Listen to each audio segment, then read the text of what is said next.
This is your host, AB, and this is the first edition of In Wrestling. Now, since no other channels that I look at on YouTube that discuss wrestling topics discuss this, I'll discuss it. On Monday Night Raw, there was a segment between the Wyatt family and the New Day. Bray Wyatt started speaking on the mic, and all of a sudden, Xavier Woods started getting in a trance, started getting ready to walk up the ramp to the Wyatts, and Kobe and Big E pulled him back.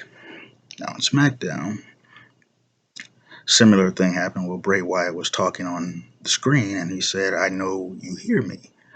And Xavier Woods had a strange look on his face. So what's getting ready to happen with this situation is that the New Day are going to drop the tag titles to either the Vaudevillains or Luke Gallows and Carl Anderson on an edition of Raw before Battleground. The Wyatts are going to cost them their titles, which will lead to a six-man tag between the Wyatts and the New Day at Battleground. The New Day will be split up during the draft, Kobe and Big E on one show, Xavier on another, or vice versa. But when the match takes place at Battleground, a six-man tag, Bray Wyatt is going to use his Undertaker and Kane type of mind tricks, and he's going to brainwash Xavier Woods into flipping on Kofi and Big E, breaking up the New Day, getting the win for the Wyatts.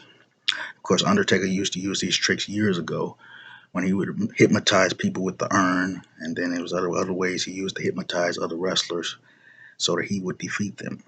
Now Bray Wyatt now possesses, now that Undertaker's pretty much retired and Kane ain't really doing nothing. Bray Wyatt now possesses this power, and he's gonna hypnotize Xavier Woods like he's been doing the past few weeks. He's gonna hypnotize him at the pay-per-view to turn on Big E and Kobe, breaking up the New Day and getting the Wyatts to win, and then Xavier will go back to normal after that. Probably not even realize what he even did.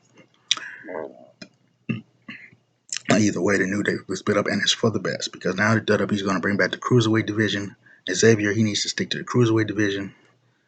Big E, Kobe, now they bringing a World Championship back, need to focus on trying to get their first world title. Being maybe the second or third or fourth ever Black World Champion in WWE. Big Mark Henry and Booker T were the first Black World Heavyweight Champions in WWE. Maybe Kobe and Big E could be the third and fourth ones.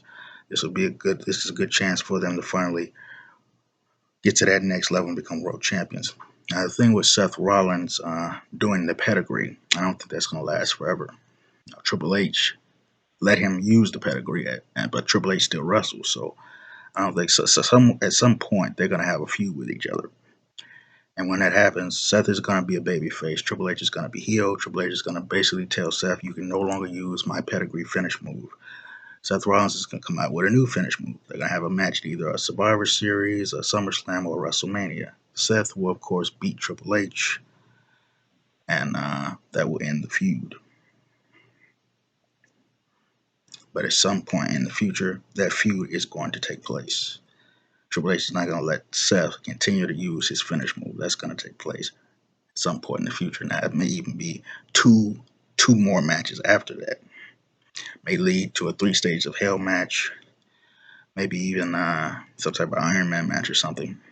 But if it goes to that, I think Seth will probably win the one-on-one match, and then maybe Triple H will probably win the 3 Stages of Hell because he's actually won 2 of those. There's only been like I think 3 or 4 of them. Triple H won 2. Maybe the Iron Man match Seth will go over. I just have to stay tuned and see what happens. But this was the first edition of In Wrestling with your host, AB.